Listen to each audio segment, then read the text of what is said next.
श्री गुरु चरण सरोज रज निज मन मुकुर सुधारि।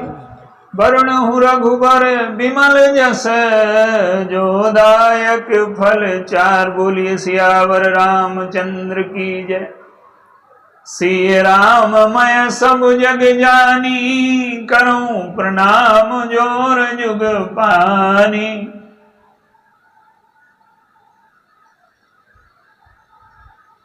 भगवान श्री राम के चरणों में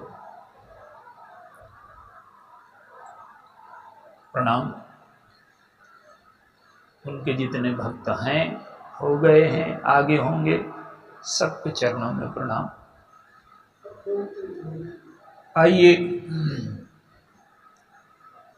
सुंदरता क्या है, इस पर आज थोड़ा सा विचार करें।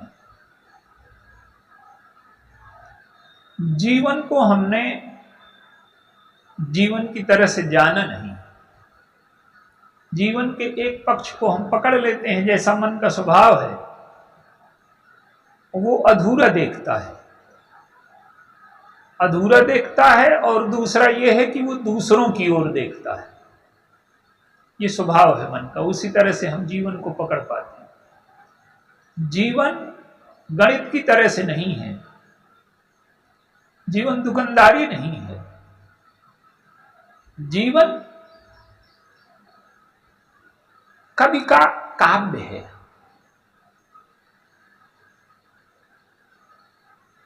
जीवन संगीतज्ञ का संगीत है।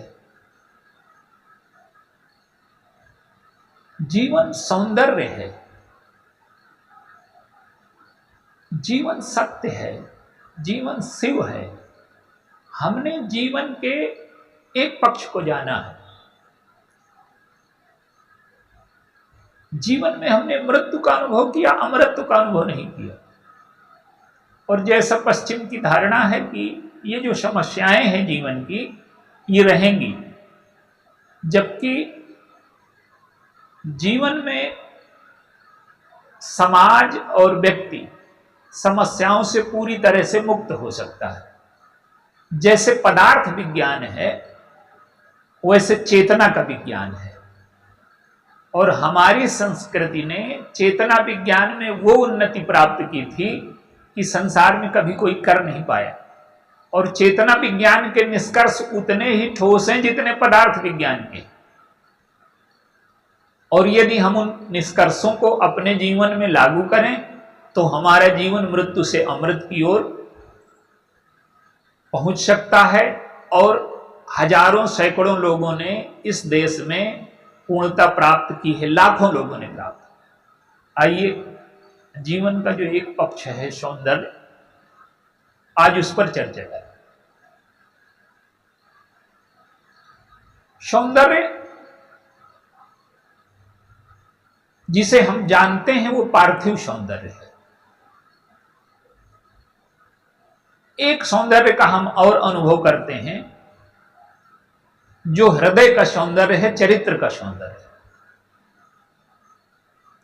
और एक सौंदर्य का अनुभव बहुत कम लोग कर पाते हैं, जो आत्मा का सौंदर्य है। आप देखिए, जो वास्तव में महात्मा हैं हमारे देश में, आज भी बहुत महात्मा है, तो आप देखिए उनके पास एक रुपए नहीं है, एक विश्व जमीन नहीं।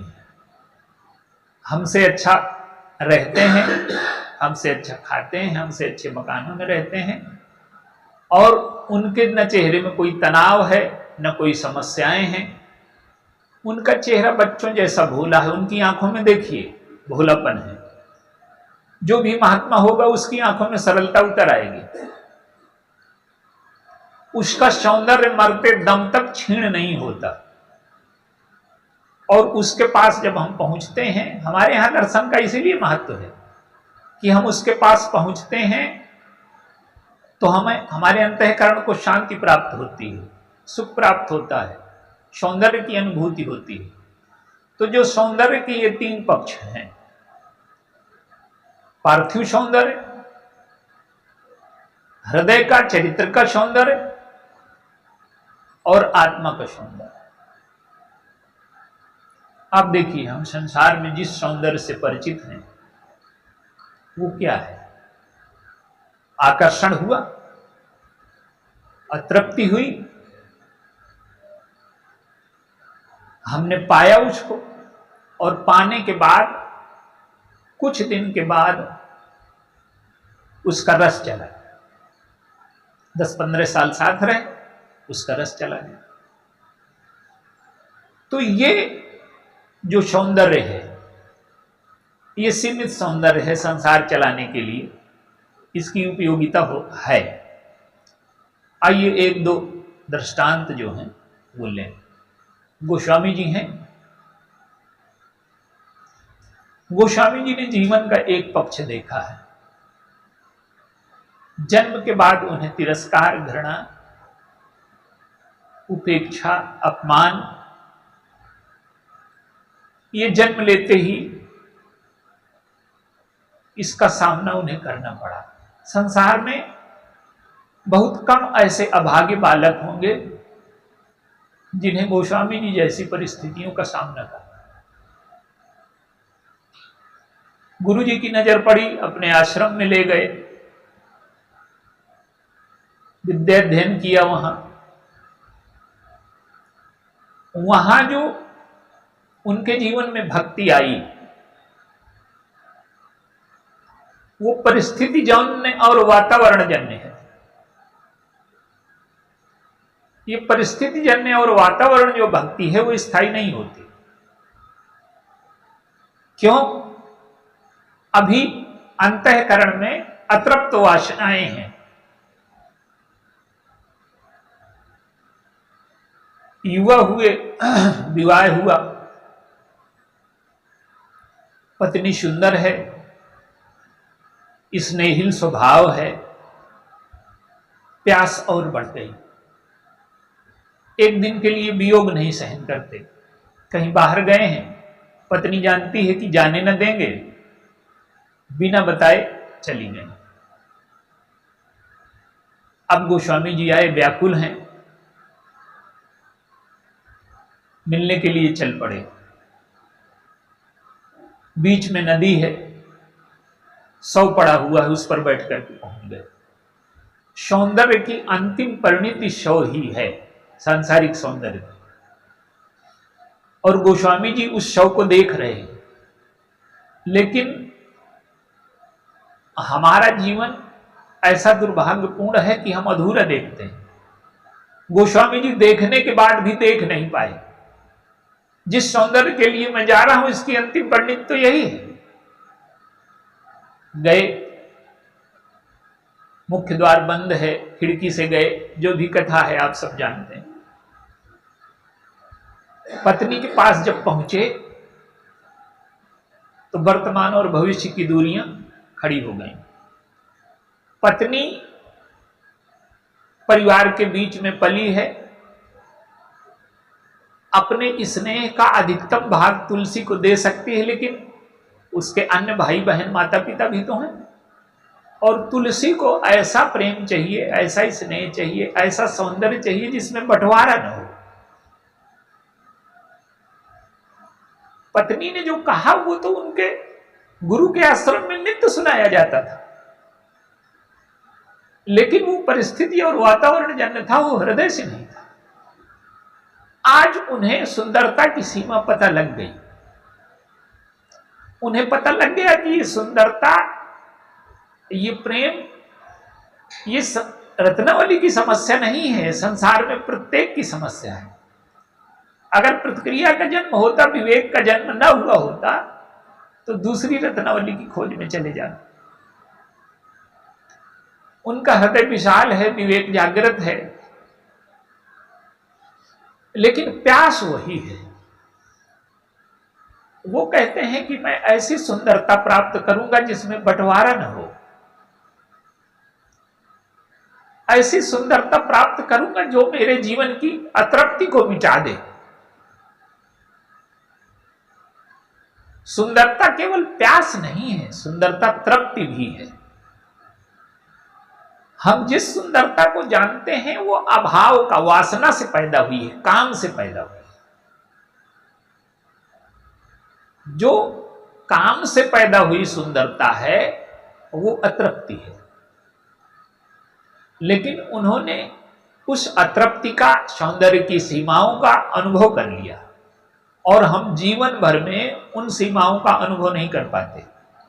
मन हमें निरंतर धोखा देता रहता है, मन की चाल को हम समझ नहीं पाते। गोस्वामी जी के कदम मुड़े, चित्रकूट पहुंचे हुए, और उन्होंने उस सौंदर्य को प्राप्त किया जो नित्य है, शाश्वत है, और उसको पी करके अपनी प्यास बुझाई।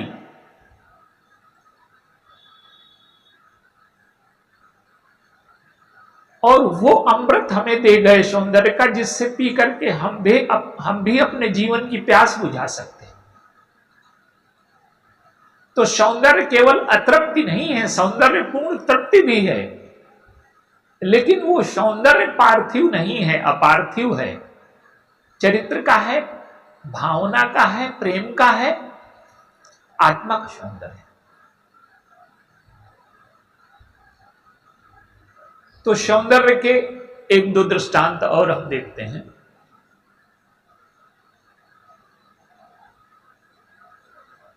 सौंदर्य जो सांसारिक सौंदर्य है वो क्या है कि नित्य क्षीण होता रहता है।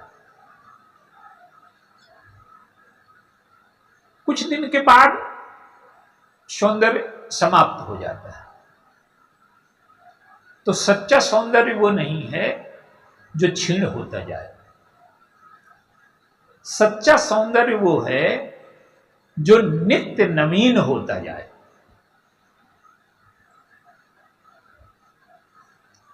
सौंदर्य नित्य नवीन होता जाए। तो जो सांसारिक सौंदर्य है उसमें नवीनता नहीं है, इसलिए उसमें कुछ दिन के बाद वितृष्णा आ जाती है, उपेक्षा आ जाती है।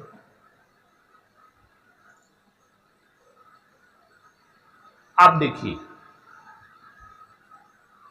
सौंदर्य वो है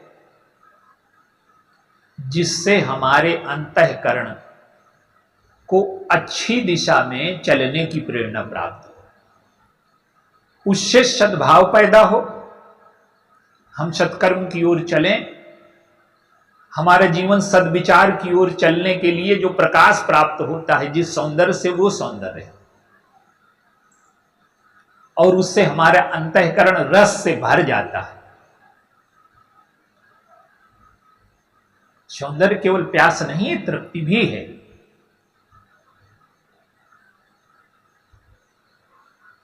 तो सौंदर्य जो हमें प्रकाश देता है, जो हमें रस से भर देता है, जो हमारे जीवन को सही दिशा में ले जाता है। भगवान राम सबरी से कहते हैं भामिनी, गजगामिनी। अब शबरी तो अवस्था से वृद्ध है, लेकिन क्या तात्पर्य है कि जो भक्ति का सौंदर्य है, जो प्रेम का सौंदर्य है, वो व्यक्ति को पूर्ण बना देता है। शरीर बहुत सुंदर हो और मन में कलुष हो तो आपका जीवन कड़वाहट से भर जाएगा। तो भामिनी और गजगामिनी क्यों कहते हैं कि वो सौंदर्य जो जीवन को सही दिशा में ले जाए, वो सौंदर्य, वो सुंदरम जो सत्यम और शिवम तक पहुंचा दे।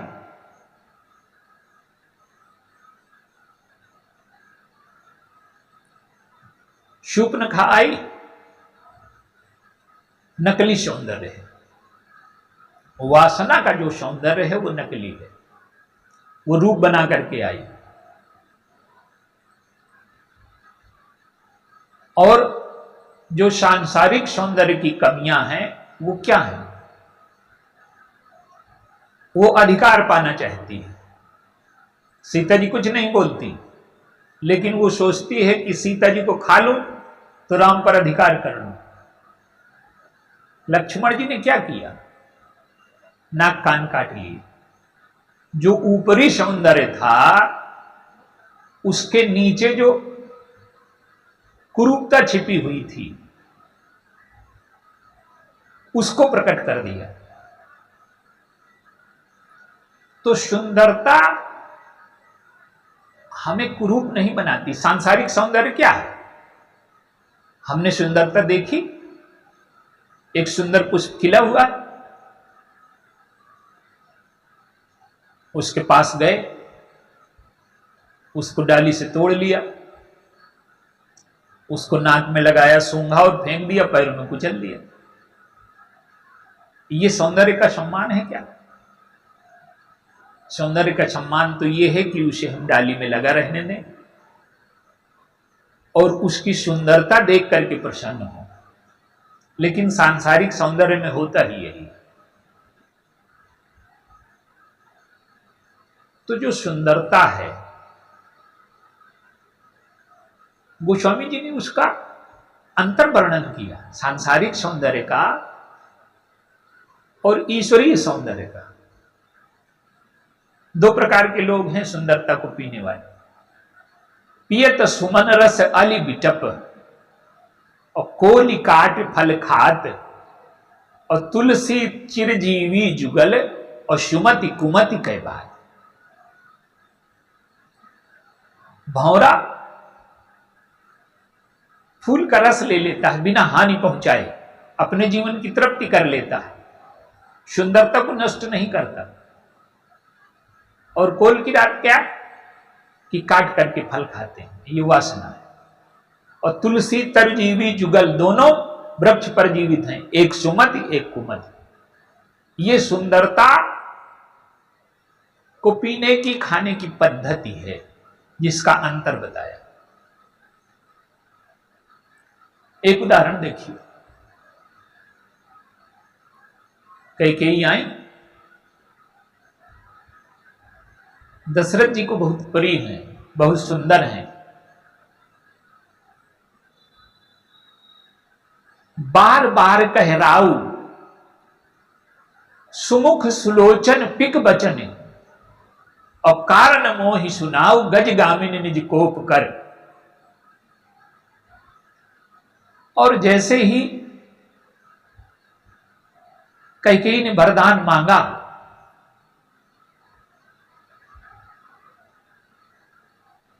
दशरथ जी का हृदय विदीर्ण हो गया। अभी जो सुंदरता की उपमाएं दे रहे थे वो सब उपमाएं देखिए सब गायब हो गई। गोस्वामी जी क्या कहते हैं? जिस मुख से राम को देश निकाला दे दिया गया वो मुख सुंदर है क्या? अभी कह रहे थे सुमुख ही, अब कहते हैं कि लाग ही कुमुख बचन शुभ कैसे, कुमुखी हो गई। सुलोचन, वो अपनी आंखों से राम की सुंदरता को देखती थी। आज दशरथ जी कहते हैं कि जिसे राम की सुंदरता नहीं दिखाई दे रही वो आंखें सुलोचन ही है क्या? उसकी भी उपमा बदल गई। मृगे ही चितवजनु बाघिन भूखी। जिस तरह से बाघिन की आंखों में हिंसा है, कैकेयी की आंखों में हिंसा दिखाई देने लगी, तो सुमुख की जगह कुमुखी हो गई और सुलोचन की जगह बाघिन मुखी हो गई।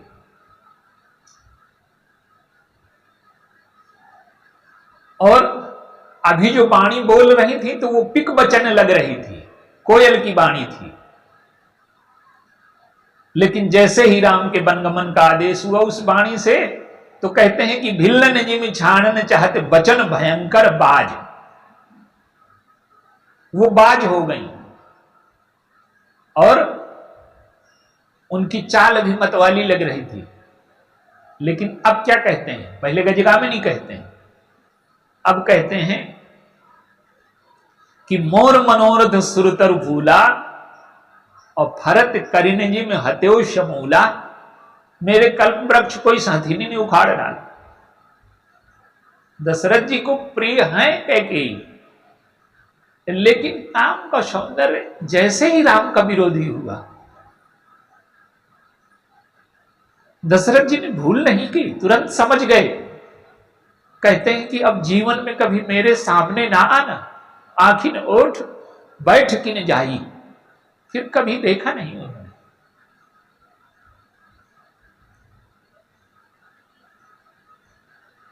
एक उदाहरण और देखिए, जनकपुरवासिनी स्त्रियां हैं, राम का सौंदर्य देखती हैं, उसमें श्रृंगार है, स्नेह है, अतृप्ति है, अपनत्व है।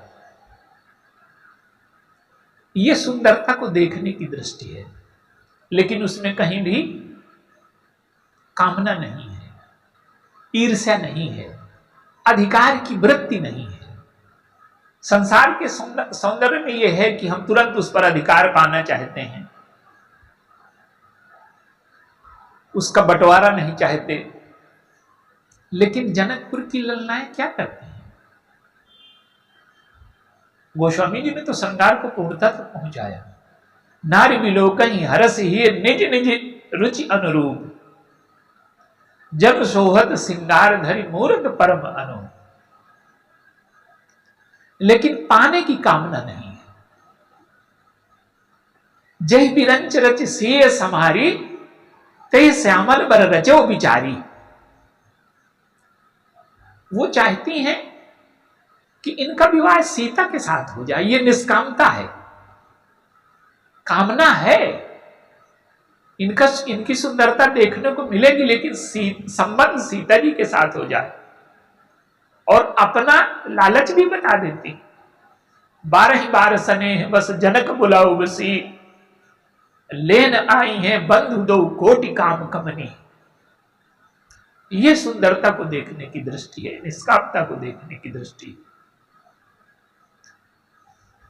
वन में जा रहे हैं,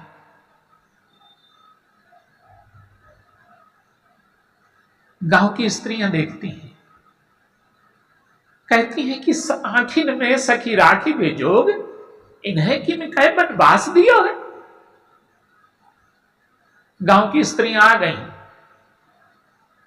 सीता जी से पूछ रही कि ये कौन है तुम्हारे?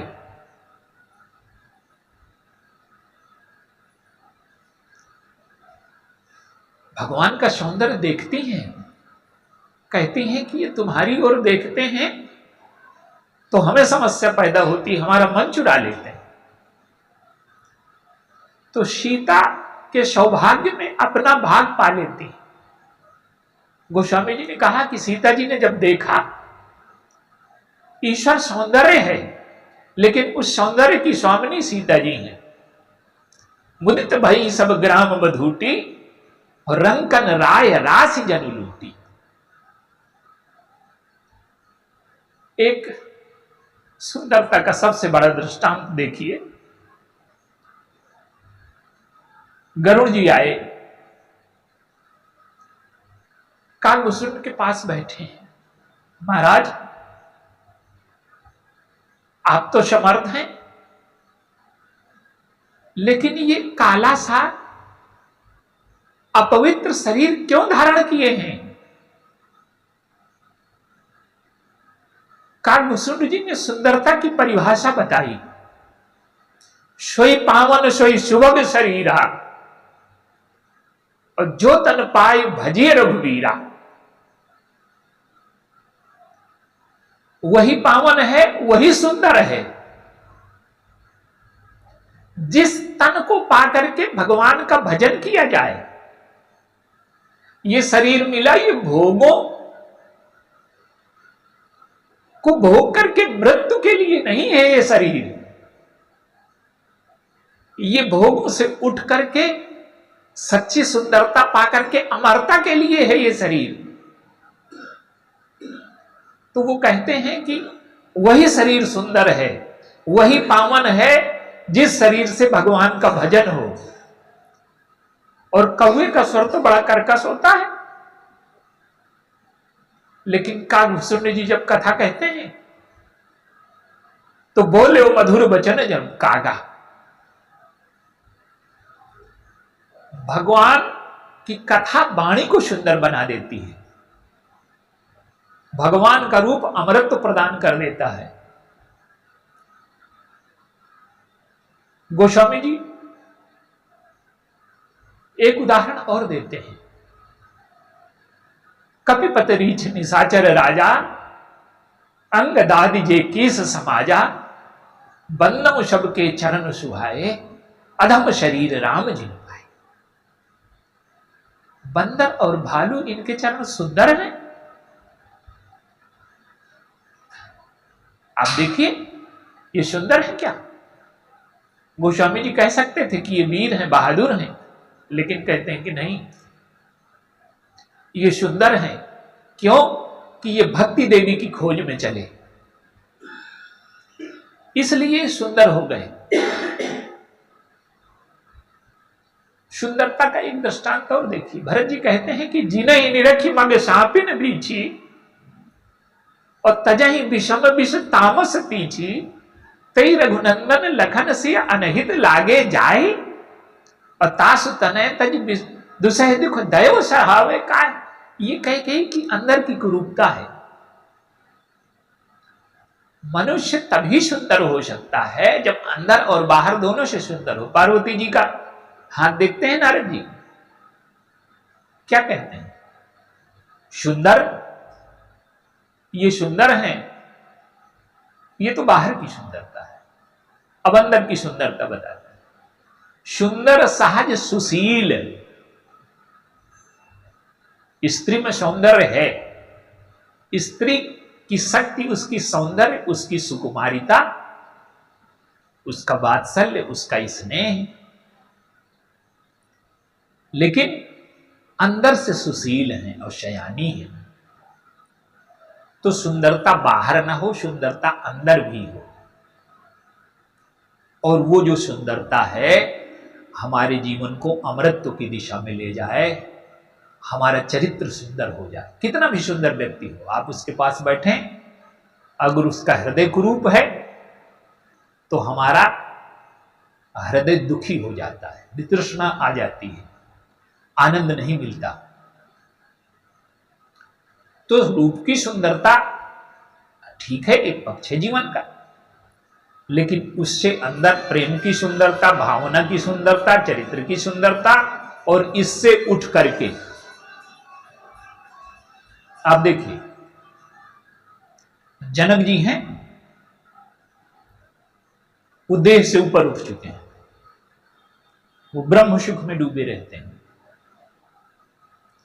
लेकिन कहते हैं कि इन्हीं विलोकत अति अनुरागा, बरबस ब्रह्म सुख ही मन त्यागा। ये ऐसा सौंदर्य है जिसे देख करके ब्रह्म सुख छोड़ना पड़ा। तो सुंदरता के अनेक चित्र हैं भगवान के, और सुंदरता की सबसे बड़ी परिभाषा यह है कि हमें वो वासना की ओर प्रेरित करती है, अतृप्ति की ओर प्रेरित करती है, कि भावना की ओर प्रेरित करती है। भगवान की सुंदरता की एक परिभाषा बताई गई, सखी इन कोटि काम छवि जीती। काम का जो सौंदर्य है वो स्थूल देह की ओर ले जाता है।